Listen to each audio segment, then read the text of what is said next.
Actually আজকে আমাদের জন্য একটা খুবই ঐতিহাসিক দিন।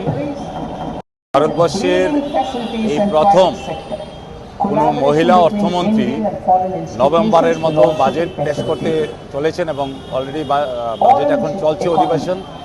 আমরা ৮ নং টাউন বরদলি মণ্ডলের পক্ষ থেকে আজকে লাইভ সেটা দেখছি আমাদের বটতলা শিববাড়ি সন্নিকটে, এবং আমাদের মাঝে উপস্থিত রয়েছেন আমাদের স্পোর্টস কাউন্সিলের যিনি সম্পাদক শ্রদ্ধেয় সুকান্ত ঘোষ মহোদয়, এবং রয়েছেন আমাদের কর্পোরেটরগণ বটদলির এবং আমাদের মোর্চার নেতৃবৃন্দ, পাশাপাশি আমাদের মণ্ডলের সকল কার্যকর্তাগণ, এবং এই ওয়ার্ড যেটা 34 নম্বর ওয়ার্ডে পড়ে আমাদের ওয়ার্ড সভাপতি রয়েছেন আমাদের নারায়ণ দাস মহোদয়।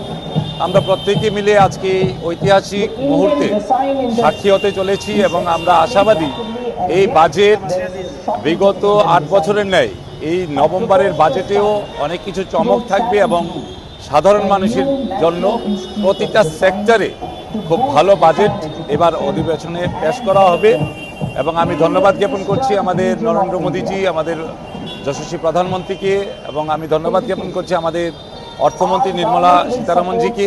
এবং আমরা খুবই আশাবাদী যে আজকের এই বাজেটে সাধারণ মানুষ থেকে শুরু করে সমাজের প্রতিটা সেক্টরের যত আমরা নাগরিকরা রয়েছি সবাই উপকৃত হব।